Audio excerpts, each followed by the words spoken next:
Sa sa sa re re re ga ga, sa sa re re ga ga ma ma re re re ga ga ga ma ma re re ga ga ma ma pa pa ga ga ma ma ma pa pa ga ga ma ma pa pa da da. She's like, I got it. Nang nang nang. I love it. It's perfect. So yeah, thank you, Andi. I'm so excited. Been dreaming about this actually for years, but I got distracted on my journey. Sounds like you. I've been dreaming about this, and then there was this really nice flower. I love the flowers, you know that. Oh my gosh, yeah. And I took the flower, and I made essences, and I made a cigarette.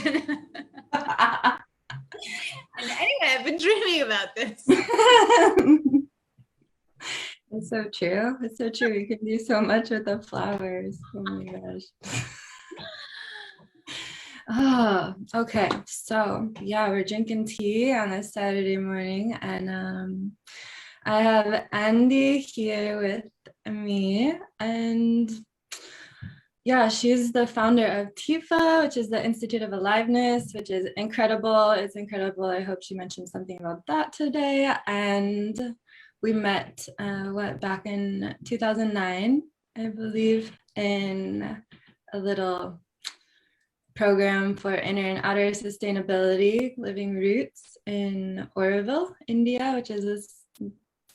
Actually, I was gonna say it's small, but it's actually the largest eco-village in the world. So that was fun, and we ended up being roommates. So yeah, that was such a blessing. I'm so I hope I don't cry, but I'm so like grateful that we connected. I'm like already there, but yeah, it was just like spirit came through and connected us, and you've been playing like it's such a huge part of my life ever since. We've gone through healing crisis together, opportunities, and really I feel like both really were birthed on our healing path at that time. So that's incredible. So I'll just hand it over to you while I like try to swallow my tears. Don't swallow them. Don't swallow. Never swallow. Oh, we already went there. All right. Is there somewhere I should share this on my Facebook? Oh yeah, share it wherever you want, all over the place. Let's see, how racy will I be? Oh, Why not?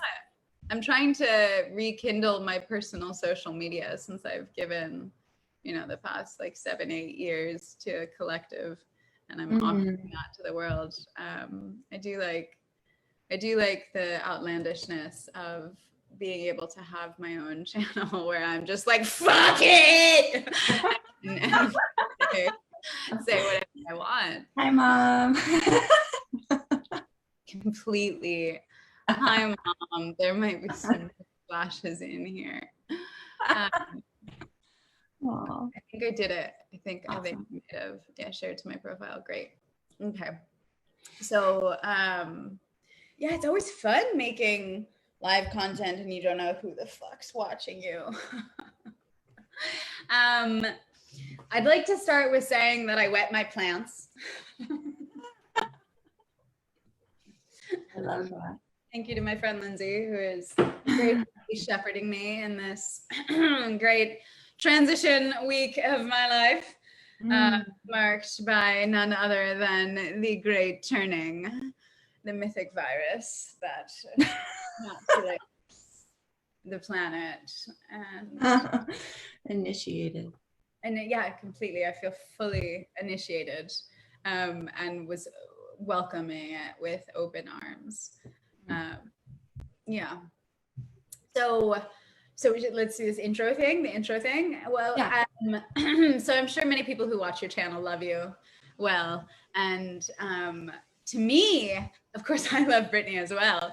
And to me, she was really a guardian. She was like this little like angel fairy at the gates of my Great Awakening.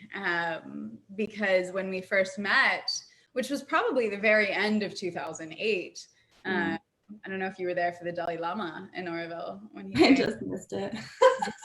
Yeah, I flew in early for that. And at that time, I was a hard-headed intellectual, and I was a political economist. And I, remember having an argument. I wonder if you remember this, with Julie, my advisor, in the parking lot of the Maharishi Ashram, about how I had no space in an academic paper. There was no room for the subjective. And I was so pissed off about it because I was like all haughty-taughty intellectual hardcore. And and then 6 months later, I came out of this intentionally transformative program, which was meant to do this to people, as like the perfect textbook of, crying with crystals in my hands, self-grading. And that's the story I tell of my awakening. And you were literally my bunkmate for that. And that incubation is something that, I'll be grateful for lifetimes. Yeah. For real. Yeah. And here we are. Here we are. Here we are. You're leading the drive of dissidents. And I stay out of the current polarization as much as possible. Yeah. Well, who knew that the apocalypse would have such great memes, right? No, I think anyone who knew anything about memes knew that the apocalypse would have really good memes. Including your son, who's now playing Minecraft games and designing the metaverse. Yeah, like building houses out of crystals. It's amazing. It's a little intimidating, but as long as, we know that there's no good or bad, it's just context, right? It's like, there's so much I could say with that. Yeah, I mean, totally. Like that, you have to look at it for the richness and the enriching ability. And I always think that it's in the processing of the thing more than in the action. Like kids playing video games isn't net bad or negative, because it's like, okay, well, what are you doing in that video game? And if you're telling me that he's getting things for his neighbor and, like learning community standards and having social engagement in a time where we can't otherwise have social engagement, that's huge. That's everything. And may the metaverse bring lessons that we wouldn't otherwise lend ourselves to in our analog reality. And may we learn those lessons in the metaverse and then return to the analog reality so much more primed and ready, because we've been through the simulation before, so that our analog time with one another in true social interaction and energetic connection becomes that much more enriched and present. Yeah, I mean, I recently saw your comment on Charles Eisenstein's post, and regarding the whole crypto scene and Daniel Pinchbeck's, yeah. What? Daniel Pinchbeck's post, yeah. Oh, it was Daniel Pinchbeck. That's right. Okay. Nice. So yeah, that was interesting. I mean, it's all about context. I mean, there's so many cryptos. I mean, people can say that the blockchain or crypto, I mean, it goes beyond the blockchain now, but it's like they see it as inherently evil or part of the plan, for just more division. But it's like if we can really honor our biodiversity, our diversity in these different ecoscapes, like I don't know, I feel like I've been working on my own metaverse for many years, and just like, but I've kind of just been waiting to see how things play out a bit, and then maybe once people see that, like they don't necessarily want to play in Facebook meta verse or whatever, it's like we can offer other pathways to connect and interact, and really it's really about us remembering our value and finding ways to exchange that with each other. I feel. I mean, yeah, I have a friend who thinks that everyone's going to have a token in the future, and thus the more value that you offer as a human being, the more your token will be worth. And in the world of token economics, we have the potential to create value where there was no value before.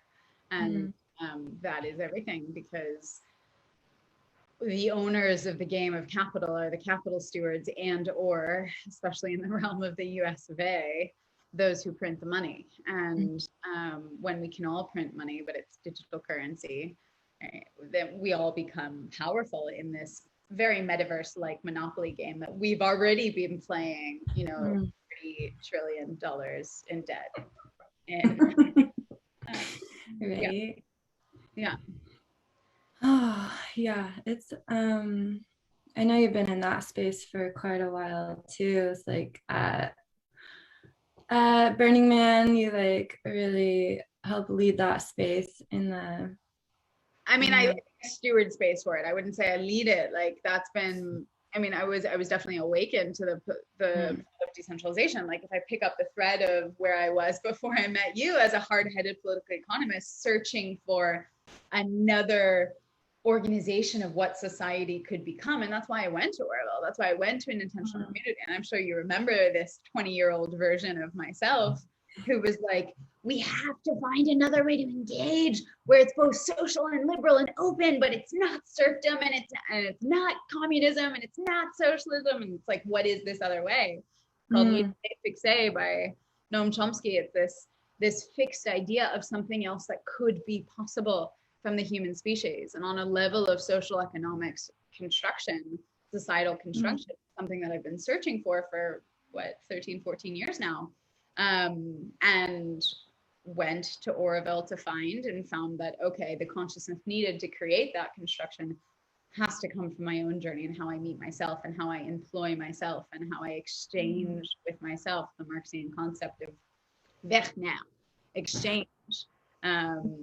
Like, how do I exchange with myself? And that is the spiritual journey, right? That is the journey of how much do I let myself come alive, right? How much do I spend my currency of aliveness? You know, this is what the Institute for Aliveness is about. And on our website, we have a big fat quote that I spewed out at some flow state moment in time, where it was like, the only currency of the future is aliveness, and thus all that's worth investing in is you.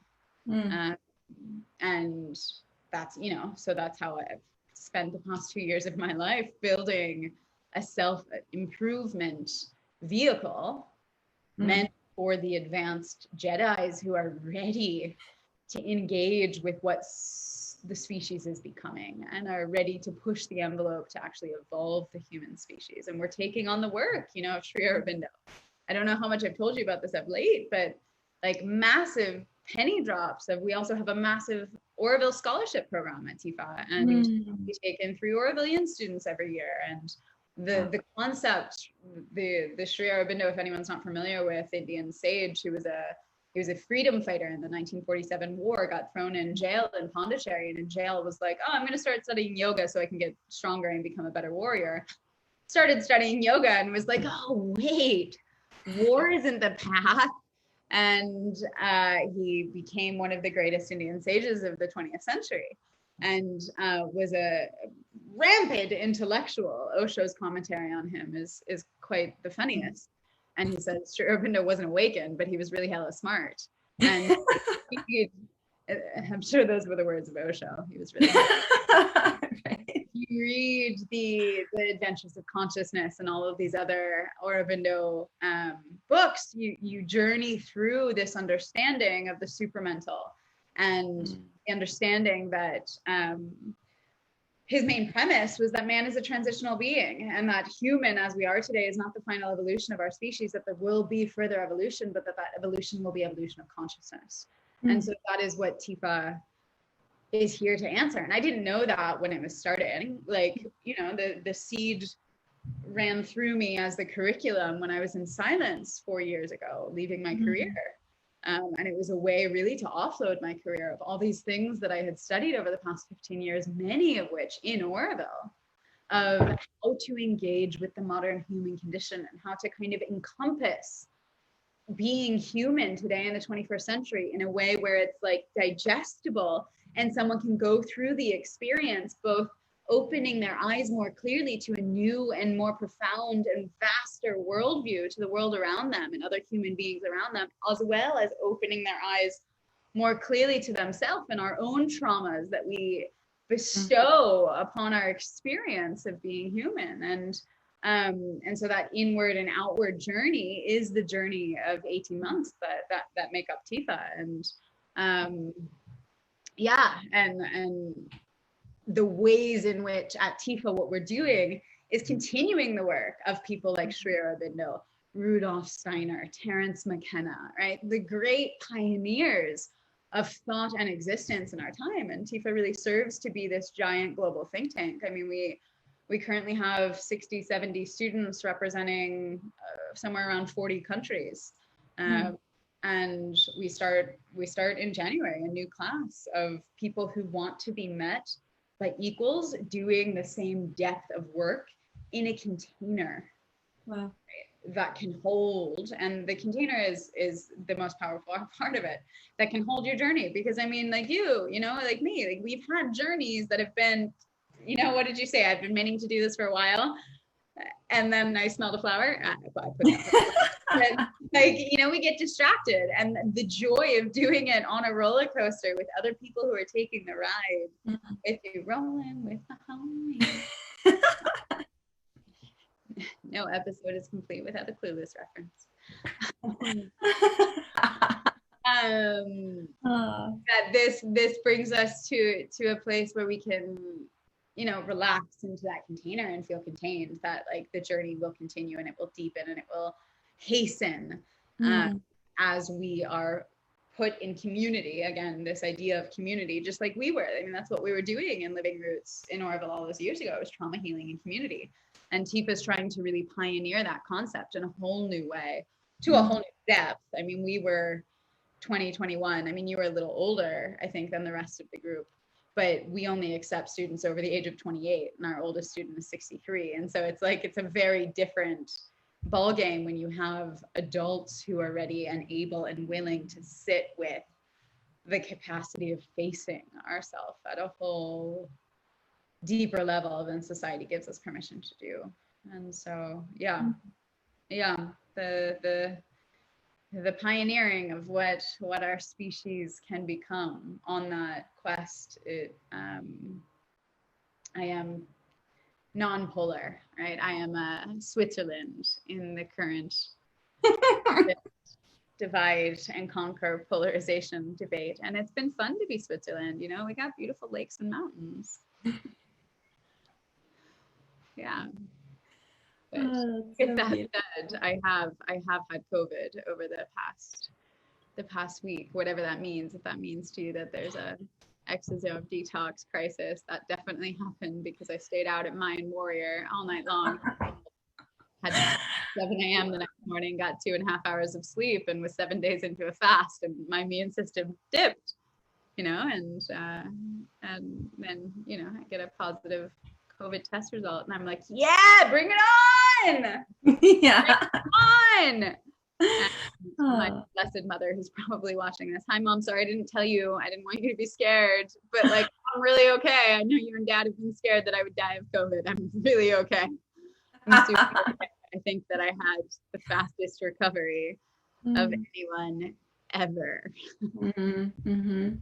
You were 7 days into a fast, and you which is great. And when you look at the actual clinical data on fasting, you see that the white blood cell count drops during the fast and then skyrockets after. And if anyone wants to experiment with fasting, Brittany, we still haven't put you through the initiation. Please join us at some point. I know, I'd love to. Yeah, we're, you know, online fasting company 4 years in, 4.5 years in, almost 5 years in. We were doing online retreats before it was a thing. like online retreats. No one's with that. And then COVID hits and our numbers escalate, and it's like, all right, yeah. Well, what else can you do when you're so nomadic? Like, I don't think people realize, but Andy's probably traveled more places in the world than anybody else I know, and you speak more languages than anybody I know. So. Yeah, cool. Yeah, 100+ countries. It's an honor. It's a privilege to have seen the world in those rapidly developing years of the late 2000s and early 2000 teens. Like, you know, I've seen parts of the world that will never be the same again. And I've seen people before they modernized, and, you know, in the globalized world in which we live in, that's history. And yet that opens the way for the metaverse and all of these other things of where we are very rapidly catapulting towards as humanity. But yeah. Wow. Great fun. Yeah, I can't wait to join more in all the things that you're doing. I mean, it sounds so aligned. I mean, like when you're talking about yeah, like just your window. I mean, some things kind of reminded me of like in the economics of things, like I really received my prosperity consciousness like initiation with living in that rebirthing center with Leonard, and he was really, and like Tifa and the where you were saying about giving value to like aliveness, and that was, he was so he was almost obsessed with trying to find like immortals around the world, and he said that he found like over like maybe like 13 or 14. He even says that he met Rama and Sita, the oldest couple, like over 2,000 years old, and so he was obsessed with like immortality, and it's just really fascinating. I mean, he's dead now, so that's my joke when we go on our spiritual spiritual bullshit comedy tour. But yeah, it's just, yeah, just fascinating, these journeys that we've been taking on. Yeah, totally. And the stories that we tell and the stories that we choose to tell, at the end of the day, like that's what it's about. We are humans, are meaning making machines, as many people have said before. And the most powerful and perhaps the most courageous act that we can take as a modern human is to de-story. One story. And this is a core tenet of Tifa. And in the more and more, like what I've spent a lot of my year this year immersed in, or unfolding into, or flowering into, however you want to say it, is de-armoring, and the study of de-armoring. And what that is the extent of trauma healing at a visceral tissue level. And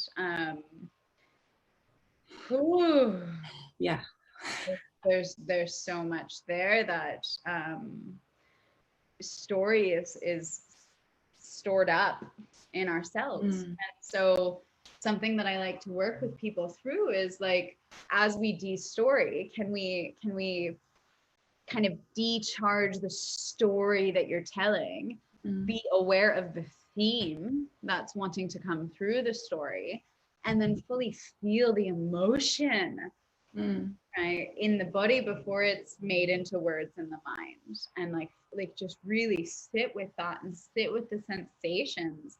It's like, I want you to see my whole body as I do that, like the sensations of being human. Like it's not easy to be human today. So whomever's out there, like, congratulations, you got out of bed.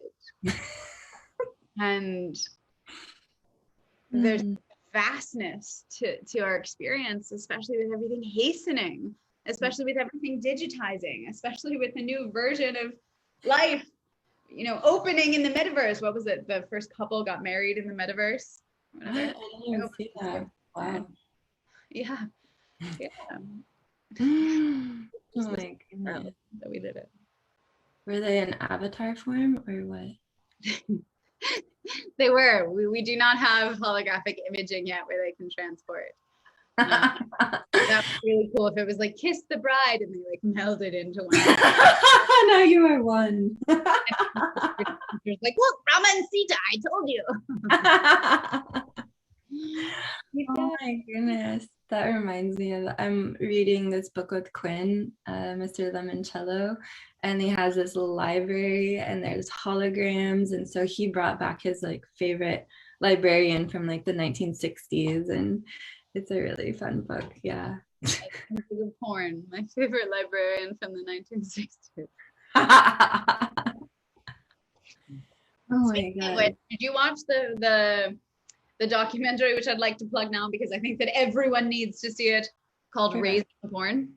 No, I haven't seen it. Oh yeah, you got it. It's on YouTube. Everyone, you have to watch this. I mean, I was sitting there, I think I was on a bus somewhere in Cyprus, bawling at the predicament and the paradigm that modern human is under.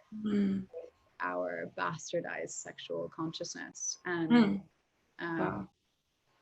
the massive miseducation that porn has given us around sex and sexuality and the depths to which it haunts the human psyche. Yeah, and it's, I mean, that's like, this is stuff that I trample into and tickle. I like to tickle the taboo in my professional appearances and lectures and things of like, who amongst you watches porn? Like, if you don't, or like, if you don't put your hand up and you do, like, what's going on with you and you? Because this isn't about the rest of us. It's like, how willing are you to be honest with yourself? And like, where is your shame? And what happens when you bring your shame to the table?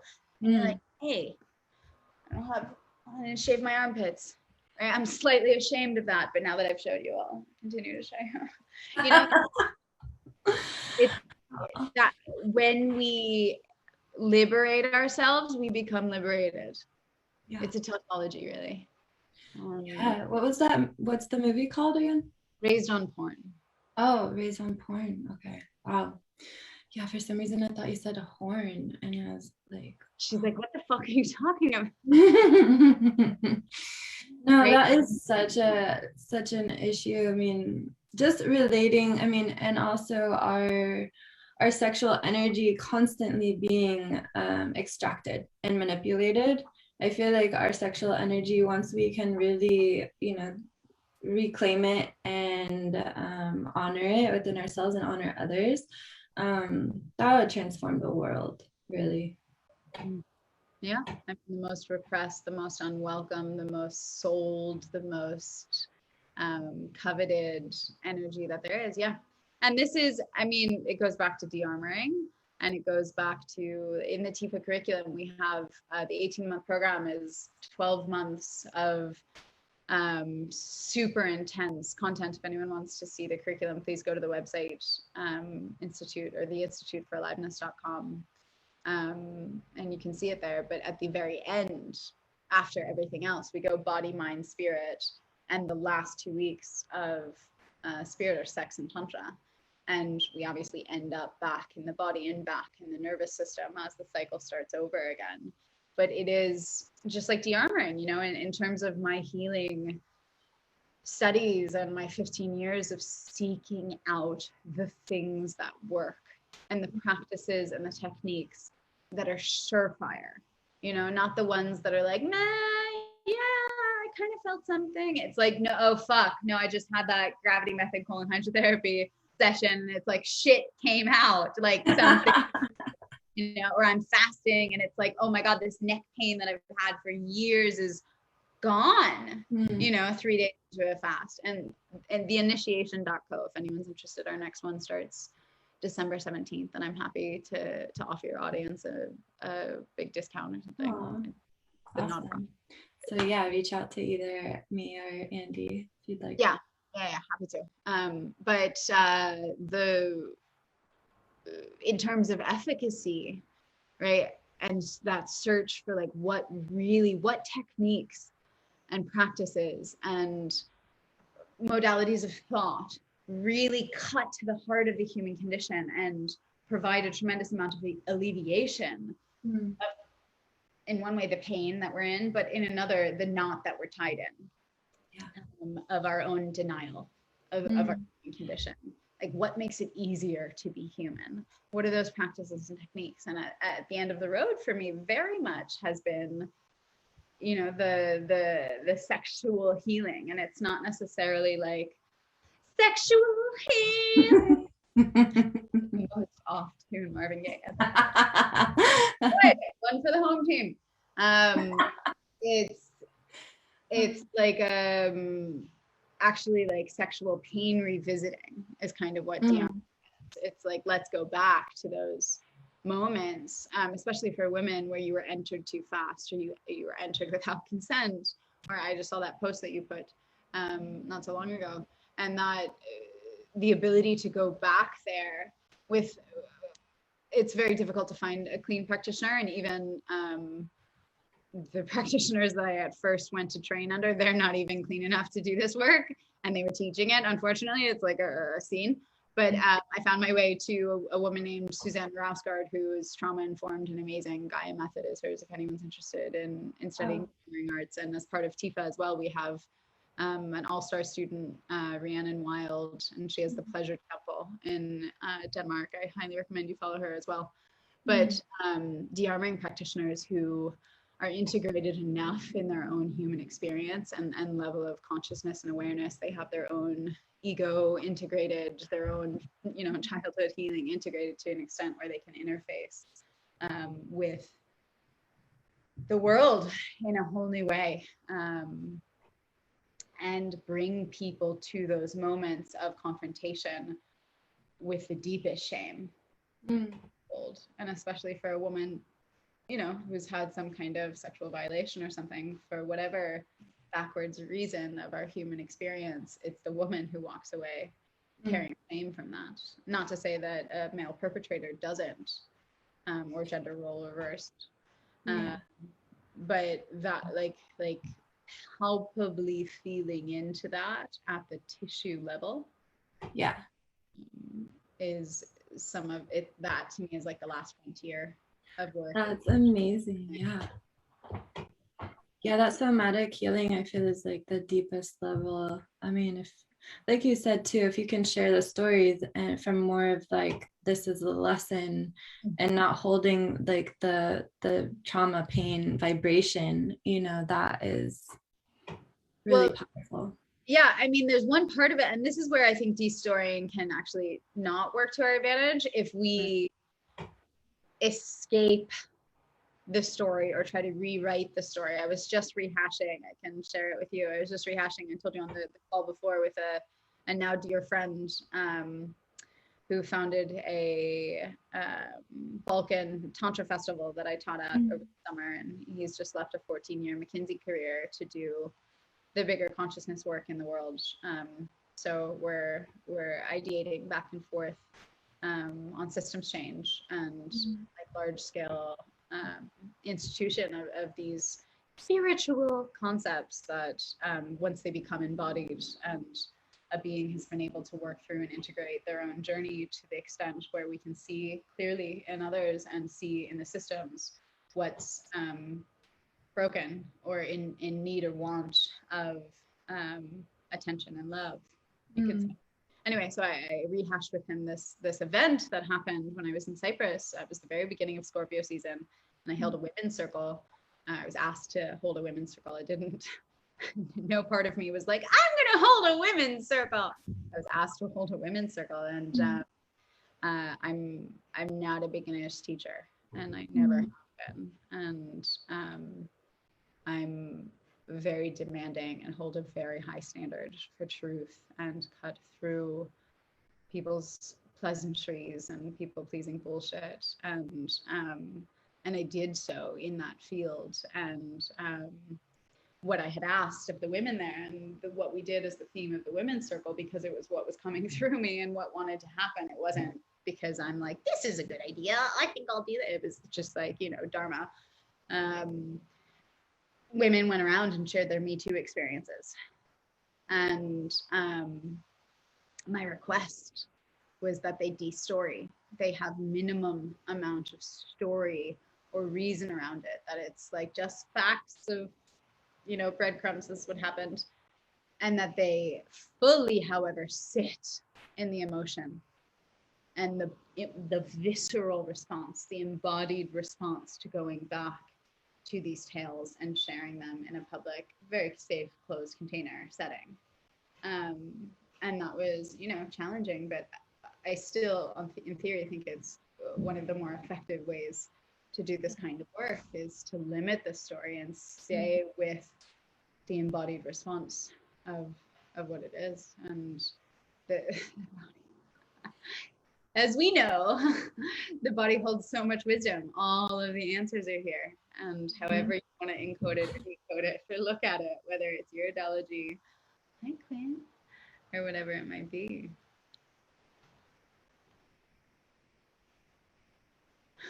Oh, he's telling a secret. I'll keep talking while Quinn He's asking me how old I'm gonna be. He doesn't even know. No, it's okay. Coming up. Laura. Yeah, but yeah, just not to distract from what you were saying, because I feel it's so important. And so you were saying, yeah, the body holds so much. I mean, the cells are just memories, right? Yes. But like most of the time, what we're doing at TIFA, especially during body semester, 3 main semesters, body, mind, spirit, and most of the time, what we're doing in body semester is embodied diagnostics. Right, all of the diagnostic techniques that we've studied independently over time, be it iridology, be it, you know, face diagnostic reading, be it understanding the signals of the body from a fever to bloating to a bad breath to whatever else it might be, and decoding the reality held in the body, also looking at body language and all of these other, you know, subconscious, subtly authored truths that make up our human experience, yet we are blind to in the 95% of our brain that goes subconscious and unused, uninquired, uninvestigated. Yeah. That's really beautiful work. My nervous system was like, yes, when you were talking about it. So yeah, I just feel like that's so powerful. And learning how to listen and communicate, you know, is like a skill that unfortunately isn't encouraged or readily available to most of us. Yeah, I mean, it's not taught and modeled. I don't know if it's discouraged ever. Like definitely having the Real Housewives or whatever the shows are. I don't know them, but like it's definitely, that's maybe discouraging conscious communication and emotional intelligence for sure. Yeah. But this is as we get into mind. I mean, after body and looking at holistic diagnostic systems, looking at the system of allopathy as it is, looking at the predicament of the modern human body, looking at the potential for herbal medicine to heal, you know, all these things. Then we go into mind and we have a month of neurobiology, neuroanatomy, neurophysiology, and like really understand how the brain works. And then we dive into trauma. Very you know, beautiful. there we are in a fucking deep ass month of trauma and psychosomatics where that's where people are ripped open for the first time, you know, because we all have childhood trauma. Knock knock, whoever's out there, like, I love you, you have childhood trauma, we all do, like, let's talk about it. And it can be the most unsuspecting, smallest of things, and until we are confident and settled and okay enough within our adult self that we can face that part of our child self and say, like, hey little 4-year-old Brittany, like, what happened there that is still showing up today, and that when you're in conflict you become that 4-year-old again, and like, that's okay, and there's nothing wrong with that, like, that we need that. And then after trauma and psychosomatics, we go through a month of psyche and psychedelics. A big part of TIFA is participating in the psychedelic renaissance and the ability for psychedelic therapeutics to offer the modern human condition a lot of answers. And then we go into a full month of emotional intelligence and communication and cognitive hacking and how to design a life and an existence where our words become flowers rather than weapons. Amazing. Yeah, this institute sounds so next level. I'm so grateful for you and your work and all that's been birthed through you. Like, I know it wasn't probably like, you know, like so much comes through like as you just birth something, you know. It may not have been like the full intention, like when you first did it, it was like, oh, I'm just gonna start this institute and really it's gonna be next level. And now to see how it's really you know, flowered and really like just so much more than perhaps you've even anticipated. Yeah. Can I ask for something from your audience? Yes. If there's anyone out there in Sub-Saharan Africa, we have a Sub-Saharan African scholarship program that has been under-attended to. You can find it at instituteforaliveness.com. We need more applicants in the Sub-Saharan African because we're trying to engage diverse parts of the world. And it's very hard, you know. I call up Harare, Zimbabwe, and I'm trying to recruit people to apply for this scholarship. I'm not asking them to pay for anything. And there is a clear pulse on the society that it's like, okay, white girl, go away with your your program. And it's like, whoa, like this is for the, you know, we have so much country representation, and it's like, what is the future of Sub-Saharan Africa, and how does the metaverse play out there? You know, it's just like, how many Black AI coders do we have? And all of these questions of like, as we're encoding the future, and at TIFA we're encoding the future of human evolution and our more of like our personal software, if you will, and hardware. We want participation, diverse participation from all parts of the world. And and we're inviting more Latin American students as well, and more East Asian. Beautiful. Definitely our least represented parts of the world.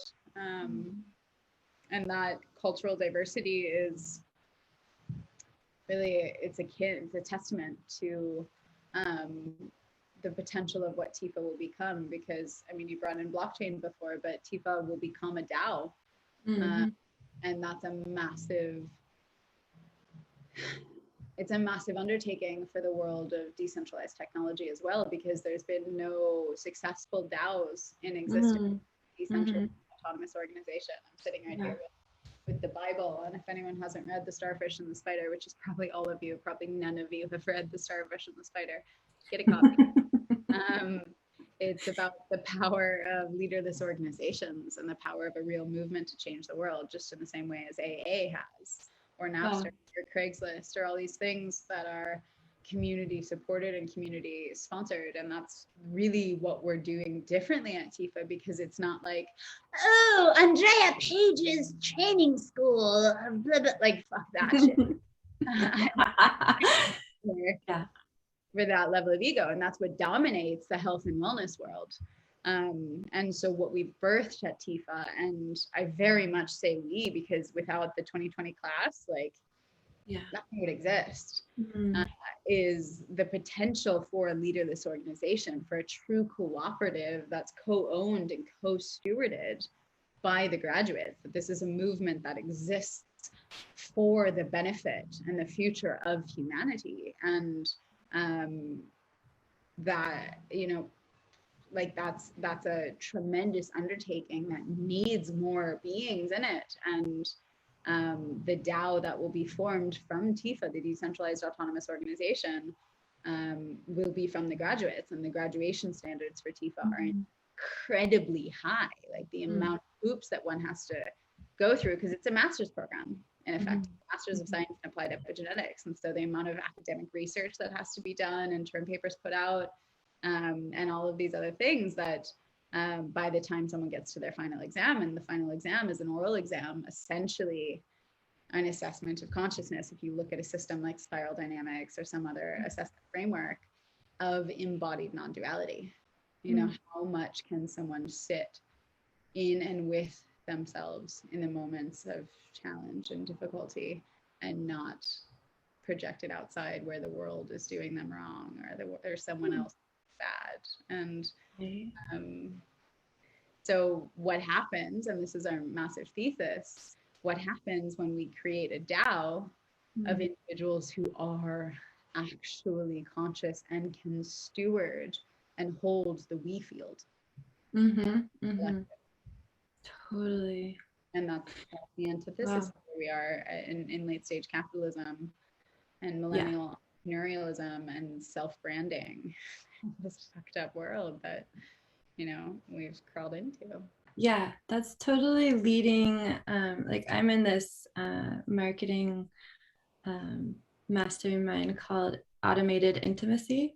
And so they're also kind of like on the edge. Like I feel like Tifa and you like speaking into the DAO and like shifting from me to we, that's really like where we are going. Like maybe there's fractalization, you know, and there's many paths, right? There's also we're affecting our genome and we're creating new species right now, right? So it's like, yeah, it's really like the edge, the leading space, I feel, in collaboration. And I almost can just me personally, I feel like anybody who's really trying to create a movement in the me field, I just like can sniff them out right away, and it's just like like I just can't handle it. And also I am seeing spirit just like powing like these people, like they're getting served the lessons of the ego because they're speaking to the we, but they're not actually able to hold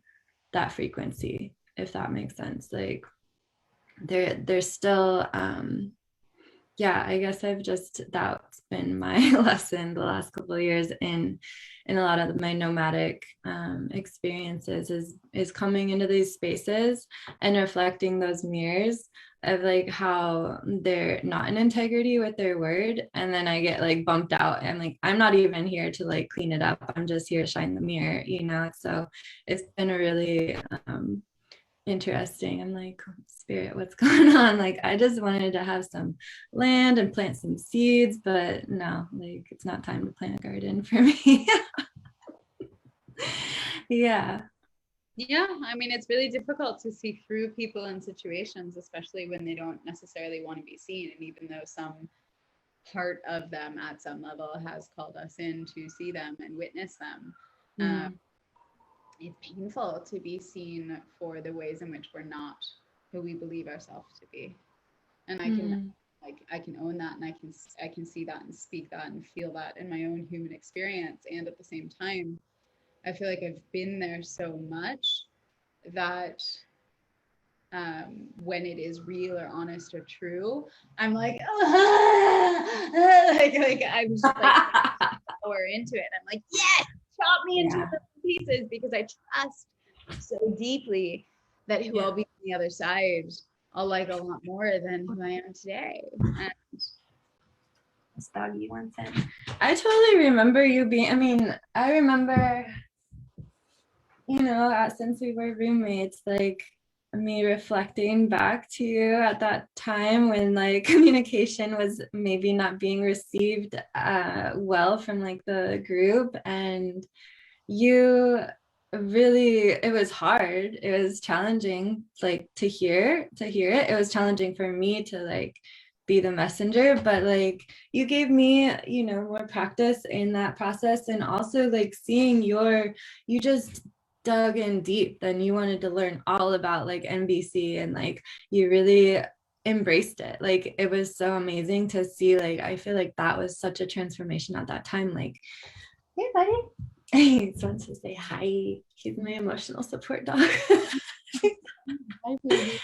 Oh, he's so sweet. But yeah, I just like really want to honor you. Like you really embrace like where you need to shift, you know, like and you've always kind of been like a leader for me, like seeing what you're doing, and you share with me often like like when we got back from India and you're like, oh, well, I think we like both have systemic candida and like this is how we like gotta deal with this. And it's like, okay. And so it's like, yeah, just like all along the way, you're such a shining light for me. And I really am so grateful for you.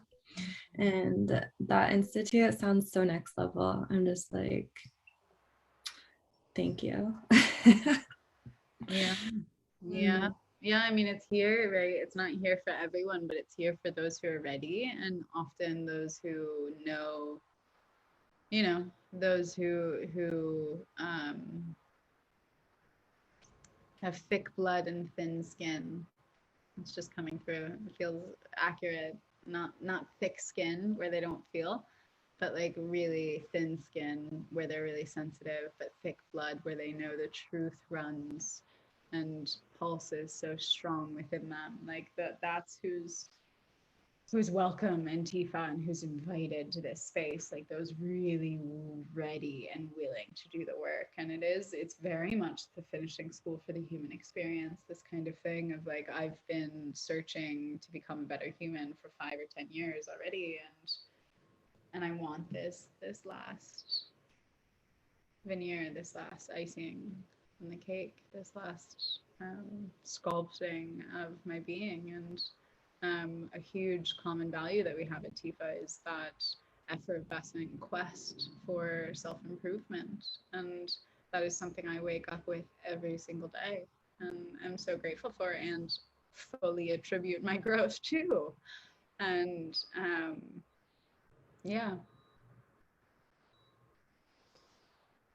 I should thank my mom and dad for loving me unconditionally as a child, and allowing that to blossom and flower. Wow. Yeah. Full circle. Spirals. Aww. Thank you so much, Andi. I really appreciate you and taking the time to connect and have tea and water. And I'm so happy to hear you. You're feeling better. And also, just to give hope to anybody out there. I mean, I also experienced I don't know what you'd call it. I felt weird saying that I just tested positive for the thing because we don't really fully know what the thing is necessarily, but it's everybody has their opinion on it. But I also had like a really quick recovery. It was like 4 days that I felt better, and then like took maybe another week to get rid of like achy and sort of, but yeah, I fasted through it as well. And that's the fastest way, right? So just to like give people a little lasting word to like trust in the body and in their selves. And do you have any last words that you'd like to leave? I mean, my experience was literally like, one night I had tightness in my lungs and I was like, oh, something's up. Like, I know my body, I never get sick. Like, this is something's talking. Oh. And then I was like, guys, like, do you feel anything? And then the next day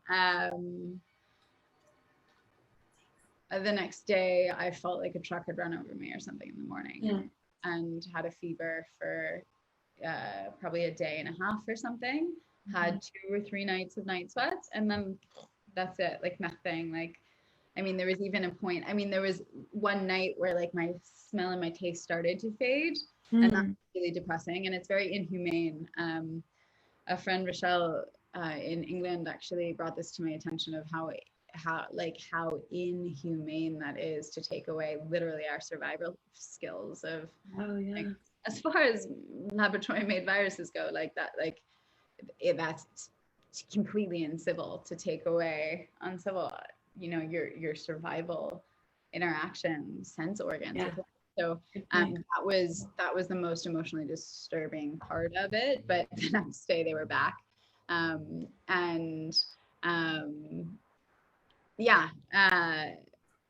after that, I was, I was like dancing around the house and like feeling amazing.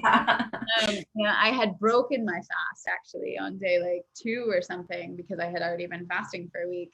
And as I said before, like the white blood cell count skyrocketed, immunity skyrocketed. And I think that's why I felt so amazing. And fastest recovery ever, like really happy to be this case study for the world. And as I said before, my parents have been in fear for 2 years that I would die from this. And fear is what we make it. Fear is what we make it. And that's being Switzerland for 2 years, literally traveling all throughout COVID nonstop. Like, I'll play your game. I'll play your game while not believing in it. Like, I don't need to protest your game. I'll play whatever kind of game you want me to play. Let's have fun. We're living in the metaverse now. So like we see that life is actually a game. And let me still go on with my dharma. Like, don't let this disrupt existence. I'll play the game if I'm, day 10 or whatever it is in quarantine now. Like, cool, beautiful. It's been a time out of time. My day out of time. It's been a moment to be able to catch up on work and catch up with humans and like just stay put. And like, these are always things that are welcomed in my life when they're needed. And everything's a gift. And I can send you. I think it might be helpful actually for your audience. I've been making some Corona content around how to live non-dualistically through a very polarizing event. I have some Canadian students where it's very real and very close to home. And so I give a lot of the emotional intelligence of how to do it in a way that's integrated. And people who, are so striving and conscious and desiring find themselves even more polarized into the wings, or polarizing others into the wings. And it's like, that's not the way. That's not the way. That'll never be the way. It's never been the way. The only way is like Switzerland. I love that so much. I definitely resonate with that as, just what you said, like how to keep on the path with our dharma during these times is so important. And it's really, like I've protested in the past, but what I've learned, being at Standing Rock even is like, there is strength in numbers, and what that showed me was like that there's still like this very alive spirit, and so still it was pretty messy. Like, how can we better facilitate communication and allocation of resources and really connect with each other? Because even in the camps, like I was asked the first minute I was there, like, why are you here, from somebody, and it's like, I'm here to pray, and I'm here like to be of service. Of course I'll wash dishes. Like, I'm not here to just, have selfies that I'm here or something like that. It's like, it's interesting, but there's so much embedded within all of these constructs. And I mean, like some of the best advice that I ever got was from Dennis Hill, a spiritual teacher, a teacher of the sutras and a translator of the sutras on the yoga teacher trainings that I used to teach. And the question posed to him was kind of, and I think it was probably my question 10 years ago. When is it my turn? Like, when do I do something about it? And when am I Switzerland, kind of thing? And his answer was, Andi, it's when it's within arm's reach. And it was just like, oh, right, okay. And, Standing Rock is a fucking powerful conversation to have. That's not a time to be Switzerland, but like, who are we? Like, this white privilege conversation that we're having here. And that, like, does white privilege have to be a bad thing then? It just like, that too is a construct. It is what is. And can we just call things what they are without our emotional charge around it, and then move forward having named the white elephant in the room? And yeah, we live in a complex world. The United States is an increasingly complex place. The US is about to undergo its Pluto return, which is something that only happens, if you're lucky, once in someone's lifetime. It's this 130 whatever year cycle, and that is death and rebirth of this nation. You know, you've got me at a rare moment where I'm in the same country as you. I know. And yeah, I mean, this country is dying, and at large in many ways has very much already died. There will be a massive period of mourning that will come from that, and that is what a Pluto return is. It's like, welcome to the underworld, motherfucker. And, you know, this divisiveness and this divide and conquer and the like cancel culture and, you know, the racism and all of these things that are becoming knobs and levers on the American modus operandi are, you know, the suicide king. Stabbing a knife into one's own head, and it's a very complicated maze to walk out of, unless we just put down the fucking sword. So I wish the warriors in this country the best and luck, and there will be massive amounts of death in one way or another, whether that's ego death, physical death, or civil war, or, you know, but yeah, it's not an easy time to be American. I acknowledge that from, you know, my 15-year expat stature and the massive amount of privilege that I have to have been able to leave and associate life elsewhere. Yeah. Okay, question. Where are you headed next? Where am I heading next? I'm going to Belize. The government of Belize is opening up to psychedelic tourism, and a psychedelic company that I've been advising for several years, we do psychedelic assisted psychotherapy with ex-Navy SEALs. And so the founder of that company and I are going to Belize to receive the government's desire to open up psychedelic therapeutic tourism. So in not dissimilar way that Jamaica has, but hopefully a little bit more of a responsible and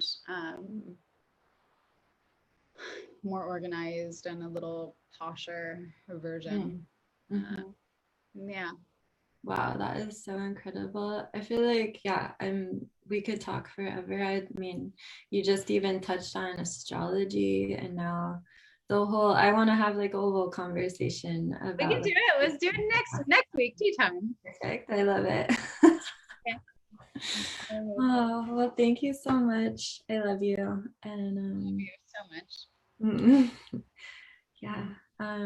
Just so grateful again. And just drop down in the comments any links that you'd want anybody to like to Tifa, or that being Switzerland in these times. Oh yes, I do want people to watch that. It'll help. I'm sure it will help hugely. I love that so much. Okay, and keep me posted on how I can help support anything that you're working on. Aww. Love you so much. Have a beautiful time with your family today. Thank you. Thanks. We'll talk soon.